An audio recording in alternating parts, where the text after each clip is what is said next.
I'm the female supporting character in a redemption novel. Just because of the protagonist's halo, the male lead I sponsored for over a decade still abandoned me. He even colluded with my illegitimate half-sister to cause a car accident, killing my mother. While I was holding her funeral, they seized my inheritance, leaving me to live on the streets. Reborn, I looked at David Johnson, covered in scars, and sneered, thin lips beneath his brows. He's obviously an ungrateful wretch. Cut off his scholarship and let me sponsor a few more girls. I'm the female supporting character in a redemption novel. Just because of the protagonist's halo, the male lead I sponsored for over a decade still abandoned me. He elbowed outward, falling in love with my illegitimate half-sister. He even had the nerve to bring her into the apartment I rented for him, righteously demanding that I sponsor her too. The moment I stood outside that apartment, I awakened. Looking at David Johnson shielding the illegitimate daughter in front of him, I sneered and slapped him across the face. The slap turned his head, and he froze, seemingly surprised that I would hit him. The illegitimate daughter hiding behind him shrieked and threw herself in front of David. Alice Carter, you bitch. What right do you have to hit David? If you want to hit someone, hit me. I'm the one who asked David to take me in. With that, the illegitimate daughter looked at me with an air of righteousness. Hearing this, I almost laughed. I've seen people begging for food, but I've never seen anyone begging to be hit. I immediately stepped forward and rewarded the woman with a slap. As she covered her face, looking at me in disbelief, I said with a smile, "You don't really think you're all that, do you, Lily Davis? One's an illegitimate daughter who's at the bottom of the Davis family pecking order, and the other's an ungrateful wretch who can only study because of me, and you dare to talk to me, Lee." Coo that! As soon as I finished speaking, David Johnson's face immediately turned ugly. In redemption novels, even if the protagonist falls from grace, they can't be insulted. What's more, I used to be madly in love with David and was very careful of his pride. Even when giving him money, I was humble and obsequious. So, this was the first time David had been insulted by me, the young heiress. He looked at me in disbelief, as if he had never imagined that I would talk to him like this. I glanced at him coldly, and the image of my mother's portrait at the funeral parlor flashed through my mind. Free from the control of the plot, my mind was completely my own. I was born into a mansion, and the education I received from a young age was all about prioritizing interests. Therefore, I didn't understand David at all. I was the one paying, so why was he acting like this? I could hire a gigolo with this money, and they would smile at me, okay. I sneered, grabbed Lily Davis and pulled her away, then walked up to David. I looked down at David Johnson, as your sponsor, I'm very disappointed in you. I sponsored you selflessly because I saw your talent, but look at what you've done.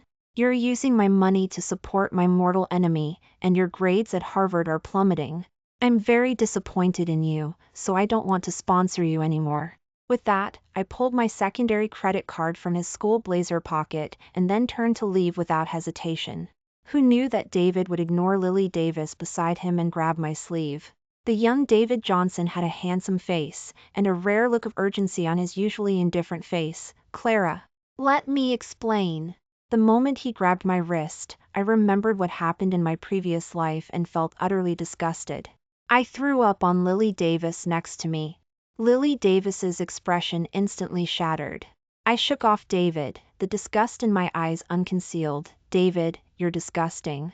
You want your childhood sweetheart by your side, and you want me, the heiress, to sponsor you. You're really dreaming, aren't you? You want to be a male prostitute and have a reputation for being upright. That's you. From today on, I'm not serving you anymore. With that, the young and handsome butler immediately stepped forward, put a bottle of opened water in my hand, and ordered his men to escort me away.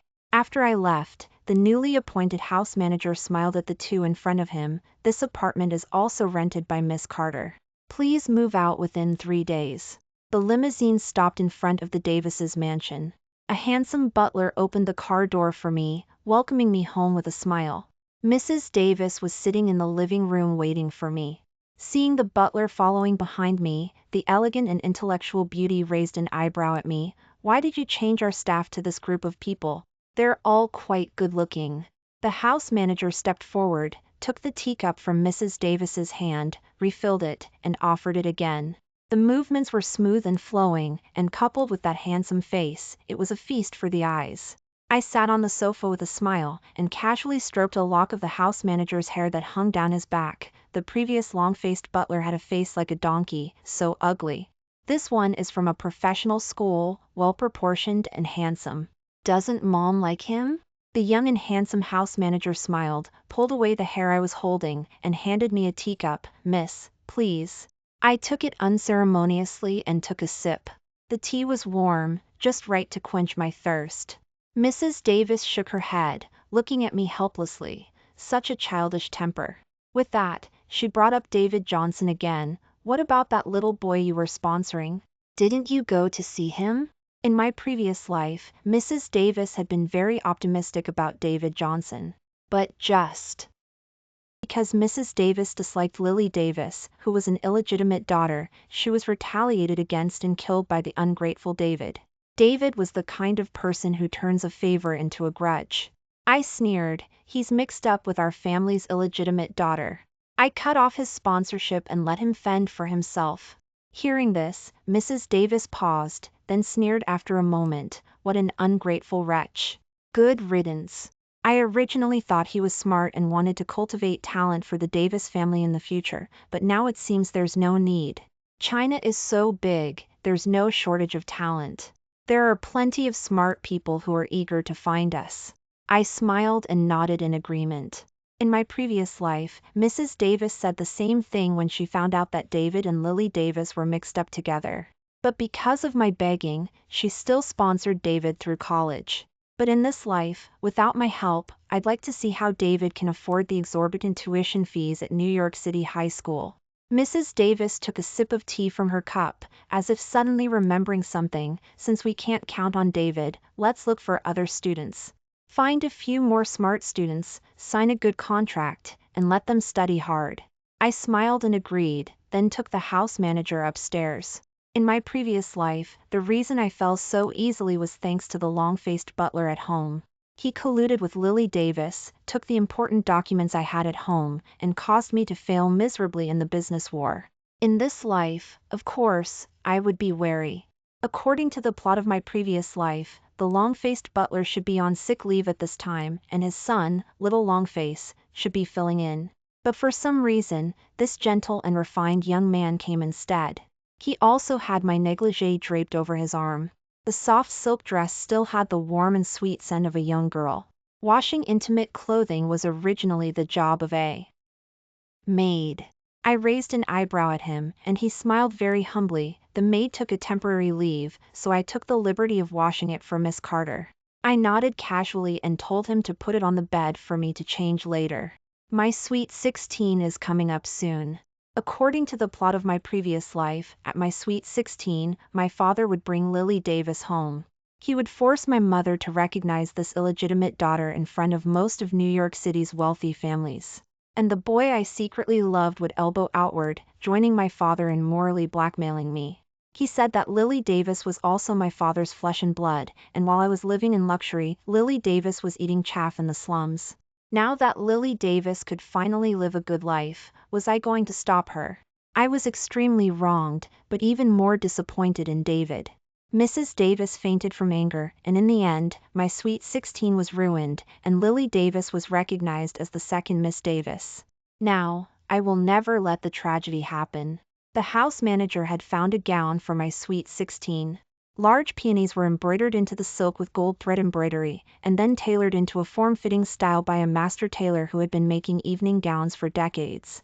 The girl, wrapped in a magnificent gown, had a graceful figure, and with the addition of priceless jewelry, she looked even more beautiful and lovely. The house manager standing behind me smiled and stepped forward, respectfully saying, "Miss Carter, let me do your hair." I nodded, and after a quarter of an hour, the house manager inserted the last pearl hairpin into my hair, and a beautiful updo was finished. I took a deep breath and looked at the person in the mirror. Next up is a tough battle. At the party, I saw Lily Davis and David Johnson as expected. The two of them were dressed plainly, out of place with the crowd around them.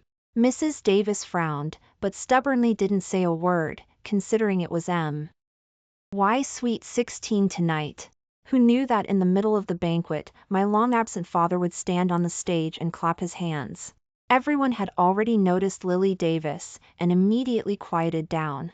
My father pulled Lily Davis over with a spring breeze on his face and looked at me with a smile. Taking advantage of this auspicious occasion, I'll announce something. This is my second daughter from outside. She's had a hard life for over a decade and was finally brought home.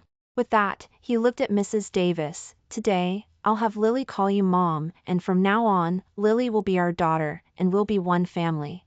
As soon as he finished speaking, there was silence all around. Everyone seemed to be shocked by my father's shameless remarks. He was the one who produced the illegitimate daughter. How could he righteously put his wife in such a difficult position? Mrs. Davis was trembling with anger. I sneered and stepped forward. This sister, my dad can be your dad, but my mom is definitely not your mom. I don't know where this bastard came from, trying to climb our family tree and freeload. As soon as I finished speaking, Lily Davis's eyes immediately turned red. David Johnson, standing next to her, immediately stepped forward, frowned at me, and said the exact same lines as in my previous life. Clara Davis, don't be so selfish. Lily is also Davis's flesh and blood. You're enjoying wealth and luxury, while Lily was eating chaff in the slums. Now that Lily can finally live a good life, are you going to stop her? With that, he glared at me, but his eyes weren't as firm as they were in my previous life.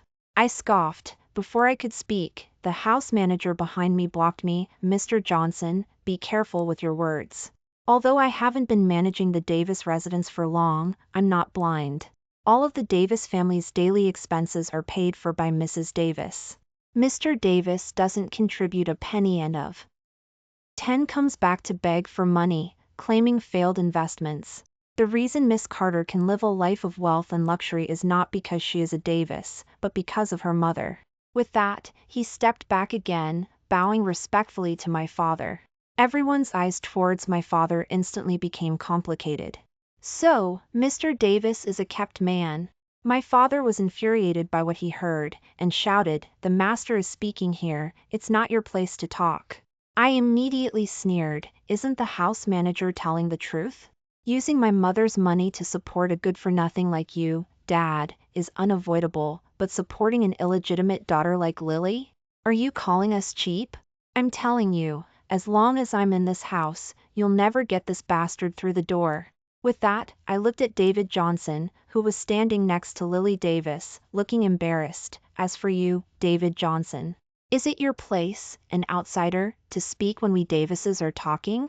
What's more, I've sponsored you for so long, even a dog would wag its tail when it sees me. But what about you? You're betraying me, getting mixed up with this illegitimate daughter and fighting me together. Since you like your childhood sweetheart so much, then I'll tell you, as long as I, Clara Davis, don't fall, there's no place for you, David Johnson, in New York City. With that, I clapped my hands, and the bodyguards waiting behind stepped forward, grabbed David Johnson's shoulders, and took him away from the scene. David Johnson struggled and wanted to say something, but his mouth was gagged, and he immediately fell silent. Lily Davis stood behind my father, and when she saw the bodyguards dragging David away, her face was pale. I looked at her sarcastically, only feeling that Lily Davis was disgusting. From the beginning of the banquet, Lily Davis hadn't said a word. All the people around her were speaking on her behalf. That's how it is in redemption novels. The White Lotus female lead acts wronged, and the people around her will charge forward for her. In the end, she reaps the benefits. Their usual method is moral blackmail. In my previous life, Mrs. Davis and I were too moralistic, so we were successfully blackmailed. But this life is different. As long as I'm shameless enough and ruthless enough, no one can morally blackmail me. Lily Davis saw that no one was speaking for her, and immediately put on a pitiful look. "Sister, it's all my fault. It's all me who ruined your sweet 16. Before she could finish speaking, I stepped forward and slapped her in the face. "You know it's your fault and you still open your mouth." Lily Davis was slapped and turned her head, stunned on the spot. Before coming, she had been instructed by her father that Clara Davis was just a young heiress raised in a sheltered environment. As long as she was coerced and enticed at the sweet 16, she would definitely give in. But just now, David and her father were coercing, and she was softening towards me, but it was no use? How come she's immune to both soft and hard tactics? I sneered, not giving her a chance to react, and turned to the source of this farce. Father, you haven't been home for a while, you must be tired. The Sweet 16 is crowded and complicated, so I won't bother you. I'll handle the entertaining myself. With that, the house manager stepped forward, and with the help of the bodyguards, grabbed my father and dragged him down. My father struggled and wanted to curse, but his mouth was gagged with cloth, and he couldn't say a word. Only Lily Davis was left on the scene. She stood there alone, with half her face swollen, helpless. I stared at that face that was etched in my mind in my previous life, and suddenly smiled. Please take Miss Davis down first, we'll talk after the Sweet 16 is over. With that, I looked at a few media outlets and the crowd of onlookers who had been specially invited to report on my Sweet 16. I whispered to the house manager, block the news from the scene. The wealthy children who were invited won't spread rumors. Tell those media outlets that if I see any news about the Davis family's illegitimate daughter online, I'll hold them accountable. The house manager nodded and went down to prepare first. I then continued to greet the guests with a smile with Mrs. Davis, who had rested well. Every wealthy family in New York City has its own problems, and the wealthy ladies are used to illegitimate children and were comforting Mrs. Davis. Mrs. Davis smiled wryly, but didn't respond. And on my side, there were more peers from wealthy families. Emily Smith was the closest to me, and I apologized with a smile. It's embarrassing to air our dirty laundry today, I'm really sorry. Emily Smith waved her hand, no need to apologize, it's not your fault. Jack Williams standing next to me nodded, then frowned. The illegitimate daughter is one thing, but what's going on with David Johnson? Who doesn't know that he owes his success today entirely to your sponsorship? How can he be so ungrateful? Emily Smith rolled her eyes. He's already thought about his way out. He already got an acceptance letter from Harvard University last week. It was an invitation from a big shot. Now that he has a scholarship from Harvard, he doesn't need Clara's sponsorship. Of course, he's rebelling. Jack Williams rolled his eyes. He really thinks he can turn the world upside down. No matter how great the big shot is, they can't do without sponsorship. Laboratories are more expensive than gambling dens. I don't believe anyone would go against money for the sake of a student. I smiled and nodded, accepting his comfort.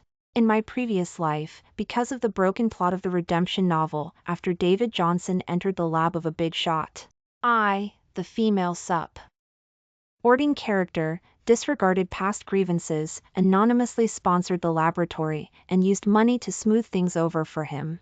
And Lily Davis only offered him a few words of warmth, and he regarded it as a great kindness. He was fully aware of my actions, but when he became a rising star in scientific research, he repaid kindness with vengeance, and the first target was my company. What did he say back then? He put his arms around Lily Davis and looked down at me. Clara Davis, everything you've done is your own wishful thinking, no one forced you. You don't even know what I want. Investing in the teacher's laboratory is just to control me. I will never let you destroy my relationship with Lily. Thinking of this, my eyes were filled with gloom. David Johnson, in this life without my help, let's see what you can do. When the guests were gone, Mrs. Davis and I sat in the living room and had the house manager bring the people up. Lily Davis and David Johnson knelt on the ground in a mess, completely without the arrogance they had at the banquet. I crossed my legs and looked down at the two who were unwilling. Seeing David Johnson's face, I suddenly smiled. He spat at me fiercely, and just as he was about to say something, he was slapped in the face by a maid. You have no manners. How can you insult our Miss Carter? I picked up the teacup on the table and took a sip of fragrant tea. David Johnson, do you think that you can escape me by getting an acceptance letter from Harvard? David Johnson's expression changed, quickly, but I caught it. I smiled. Do you know, a famous school's acceptance letter is the highlight of your life. But for us, it's just a piece of scrap paper that everyone has. I have a million ways to make you wish you were dead in the laboratory, and I mean what I say. As for you, I turned to Lily Davis and smiled. You have two choices now. I can let you into the Davises' house and hold a glorious banquet for you, allowing you to be recognized as a Davis. The price is that David Johnson's advance admission to Harvard will be invalidated, and he won't be able to enter the Big Shots laboratory. Seeing the ecstasy flashing in Lily Davis's eyes, the smile in my eyes deepened. Or you can continue to be a bastard outside, and in exchange, David's career will be successful. As soon as I finished speaking, Lily Davis immediately threw herself on David Johnson, anxiously saying, "David, please help me. I've had a hard life outside for over a decade, and I'm about to be recognized." David Johnson immediately fell silent. Looking at the two people who were pulling each other, I sneered. "See, this is the cheap love of the male and female leads of redemption novels. Two selfish people use the happiness of others to fulfill themselves. Now that their own interests are involved, neither of them can pretend anymore." Lily Davis saw David Johnson's silence and immediately anxiously said, "Without advance admission, you can still take the college entrance exam.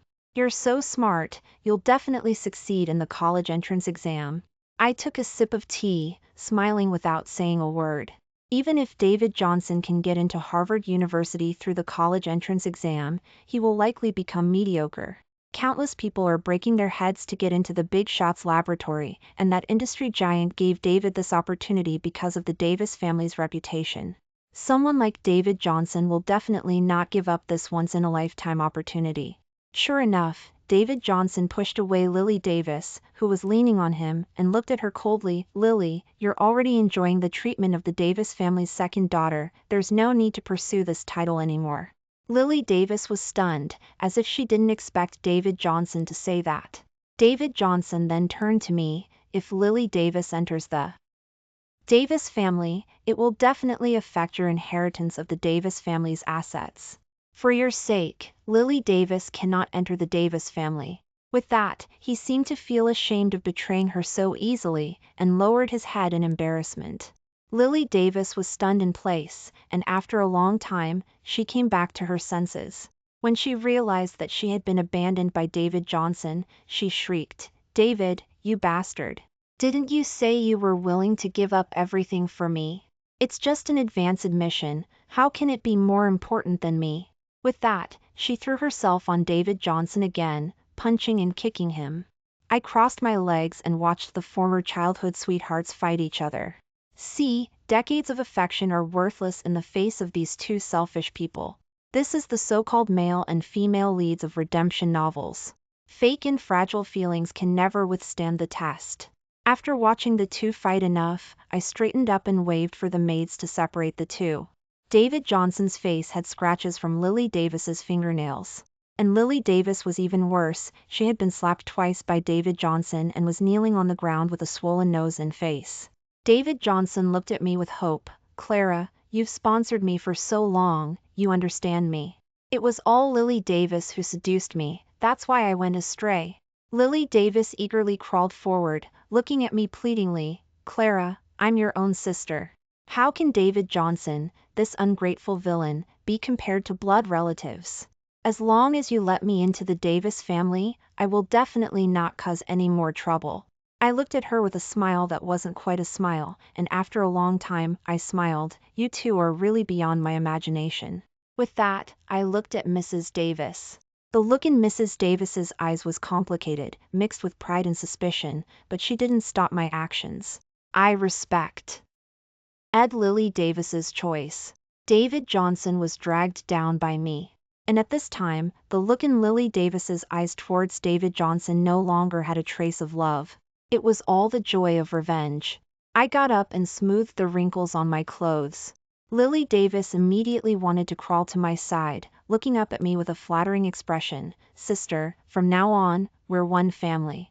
I glanced at her lightly, and suddenly laughed. "Yes, Lily, from now on, we're one family. The Davis family is your home, and you are the Davis family's legitimate second Miss Carter. Father is now bedridden, and tomorrow I'll have your guardianship transferred to Mom." Lily Davis seemed to be stunned by the surprise falling from the sky, and nodded repeatedly. A hint of ambiguous smile flashed in my eyes, and then I got up and left. The house manager followed me upstairs, with my coat draped over his arm. David Johnson was locked in the basement by the bodyguards, waiting for your orders. "Mr. Davis is still sleeping in the guest room. the dose of sedative you ordered was increased. He probably won't wake up until tomorrow." I nodded and picked up the documents on the table. They were from the lawyer, Grandpa's will, something I had never seen in my previous life. It said that if my father didn't have any illegitimate children before I came of age, then I and my father would split all of the Davis family shares equally. But if there were illegitimate children, then I would be the sole heir of the Davis family. In my previous life, Lily Davis came to the door, Mrs. Davis fainted, and I took care of Mrs. Davis tirelessly, which allowed my father to intercept Grandpa's will. But now it's different. The corners of my mouth twitched into a smile, remembering the scene at the funeral parlor in my previous life. David Johnson stood aside with a cold face. Lily Davis grabbed my hair and forced me to look up. What came into view was her delicate face. She smiled very happily, as if she was the young heiress who had been living in luxury since childhood. But the words she said made me hate her to the core. "Clara Davis, you and your mother have come to this point. It's all your own fault. With your personality, you don't deserve to be the heir of the Davis family at all. You're a fool who can't seize the opportunities you're given." Who do you think Grandpa wanted to give the Davis family's shares to back then? When Grandpa's will was sent to our house, you were busy taking care of your mother, who was scared to death. With that, she threw away my chin and smiled very happily. "From now on, you can hold your mother's ashes and live out the rest of your life here." With that, she saw me stagger to my feet and look up at her. Before she could speak, a hairpin was stabbed into her neck by me. Blood spurted out, Lily Davis's screams, David Johnson's roars, all dissipated in my ears. The hatred of my previous life was not avenged, but fortunately, there is now. I picked up the documents on the table and suddenly smiled. The house manager stood behind me and handed me a cup of hot tea. "Congratulations, Miss Carter. Tomorrow you will sign the equity transfer contract and the guardianship transfer agreement for Lily Davis. Rest early." I nodded, took the teacup, and casually dismissed him. That evening, I sat on the balcony of my room and sent a file to the house manager, who was already off duty. It contained the real information I had uncovered about him: overseas education, graduation from a prestigious university, and starting a business with friends at a young age, now with considerable success. Half an hour later, the bedroom door opened. Standing there was the house manager in a tailored suit. He really wasn't suited for a butler's uniform. The bespoke suit accentuated his physique perfectly. His face had lost its usual gentle and refined demeanor, and he stared intently at me. I smiled and nodded. The jasmine tree outside the window was planted when I was born, and it was in full bloom this season. My hand rested on the wool that had eluded me in my previous life. A small jasmine flower fell, landing right between my fingers. I smiled at the young man in the doorway. "You're here, house manager?" Or should I say, my nominal brother, Ethan Davis? He was tall and long-legged, and he reached my side in 2 strides, looking down at me. "When did you figure it out?" I suddenly smiled. "Do you remember the news flash on the car radio the day we went to David Johnson's house? A 19-year-old boy in Taiwan inherited his grandfather's vast fortune and then accidentally fell to his death. And the inheritance ultimately went to his partner, whom he had married only 2 days prior. The media said his partner was his childhood sweetheart, reunited after many years, and as soon as his white moonlight returned, he couldn't wait to marry her." I looked up at Ethan Davis. It was God sending me a warning, and I understood what God wanted. Ethan Davis lowered his eyes to look at me, and the night breeze blew through my long hair, carrying his scent. I had never met Ethan Davis in my previous life, but I had heard news of him. He was the son of my father's deputy. Years ago, the deputy shielded my father in a car accident, saving my father but losing his own life. Grandpa vowed to treat Ethan Davis as his own son and brought him to his side, where he and I received inheritance training together. We only parted when I was 7 years old when Grandpa passed away, and Ethan Davis chose to go abroad for further studies. And in my previous life, after Lily Davis usurped my position, Ethan Davis never appeared, but I did hear Lily Davis cursing him, saying he was a madman, fighting a business war with David Johnson using his hard-earned company for me, someone he hadn't seen in over a decade, which was beyond his capacity. And on the will under my hand was one last sentence. If I were to pass away, All of the Davis family's assets would be given to Ethan Davis without compensation. He lowered his eyes and met my gaze. So you know what I'm here to do now. Aren't you afraid? I propped up my head and yawned. You still have the scent of laundry detergent on you. Did you wash my dress? A hint of embarrassment flashed in Ethan Davis's eyes. Clothes stained with blood are harder to wash if left for too long. I chuckled. Mr. Davis, a talented young man, is willing to stay by my side and wash my dresses. Doesn't that say something? He was tall, and looking up at him made my neck sore, so I gently kicked him, telling him to crouch down to talk. He obediently crouched down, looking up at me, his eyes softened considerably. You've grown up. I smiled. Do you remember when we were kids, and we climbed over the wall to go to the convenience store to buy popsicles? When I jumped down, my knee got scraped, and you carried me home on your back. Ethan Davis was only 5 years older than me at the time, but he truly took care of me like a brother. Ethan Davis helped me put on my slippers. Grandpa felt sorry for you back then and said he would punish me to take care of you for the rest of my life to atone. After putting on my slippers, Ethan Davis looked up, his eyes already filled with a thin layer of tears. So I came, and luckily, I'm not too late. Ethan Davis had also been reborn. After my death. My hand rested on his shoulder, and he put me on the bed, holding me as he did when I was a child.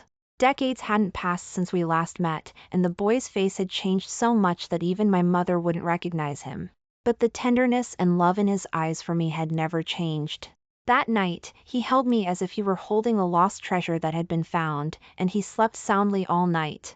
But I stayed awake until dawn. A butterfly knife was placed under my pillow. I wouldn't give up my vigilance until the last second.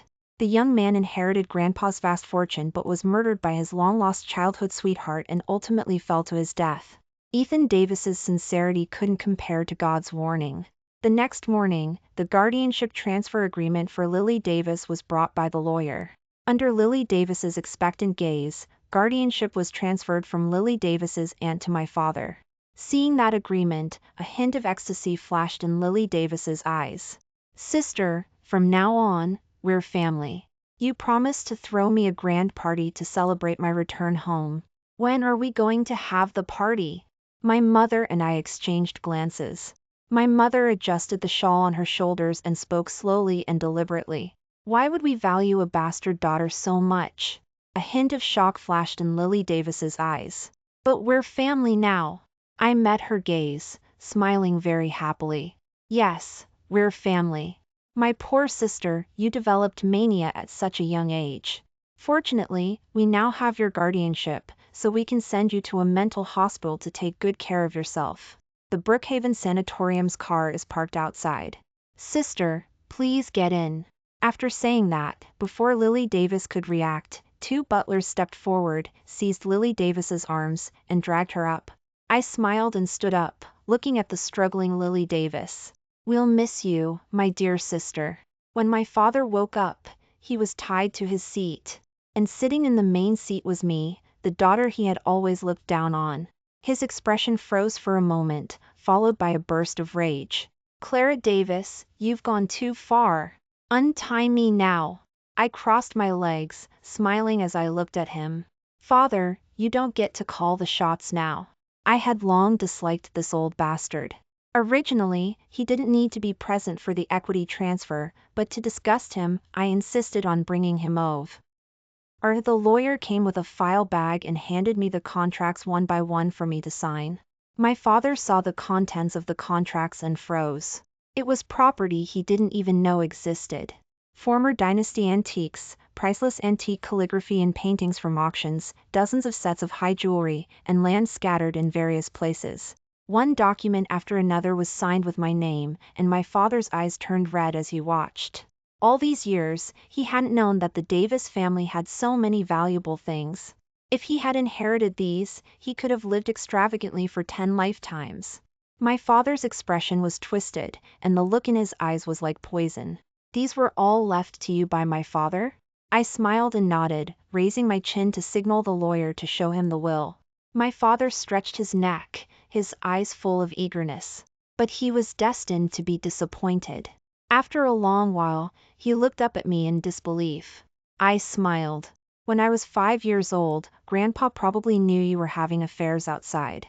Otherwise, how do you think Lily Davis's mother died? Lily Davis is still his own granddaughter, and her aunt is her guardian, so it was difficult to take action. Otherwise, do you think she would have lived until now? The look in my eyes was full of disgust. As for you, a beast unworthy of being a father, Grandpa never considered you as an heir. Being mercilessly ridiculed by his usually well-behaved daughter, my father flew into a rage.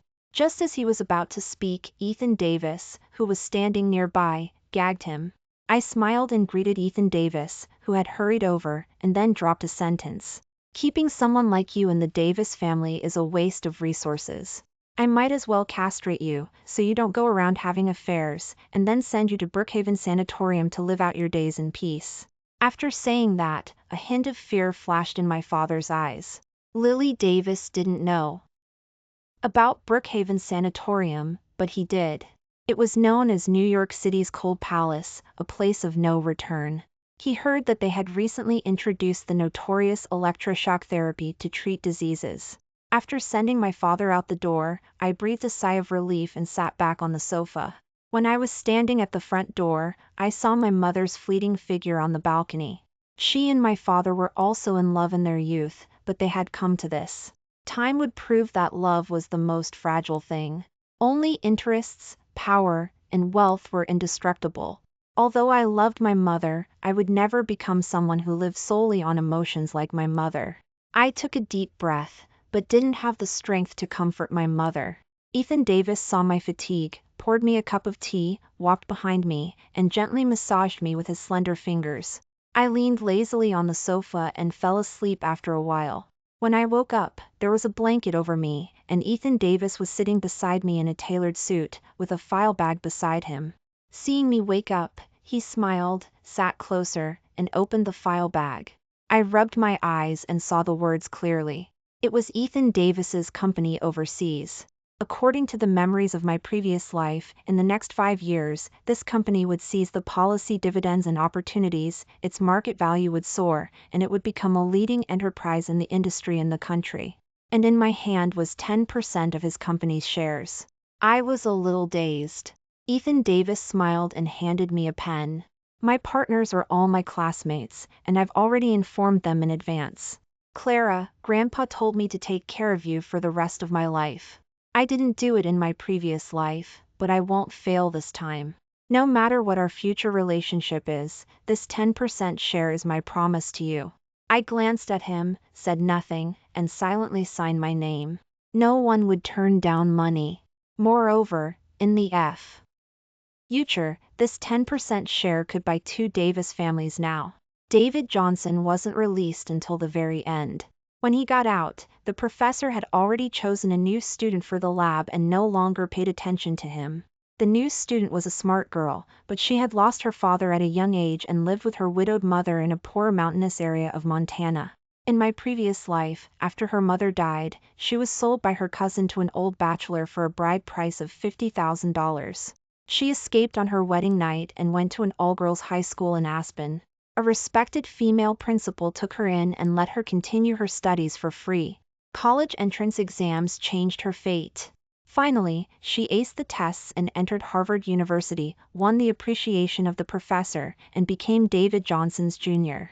And she was the only good kid who dared to scold David Johnson as an ungrateful wretch in front of him. This time, when we rushed over, everything was still in time. Her mother was lying in bed, and she was standing at the door of a dilapidated house, surrounded by a greedy cousin. $50,000! With this $50,000, your mother's illness can be cured. As soon as he finished speaking, a limousine slowly stopped at the entrance of the village.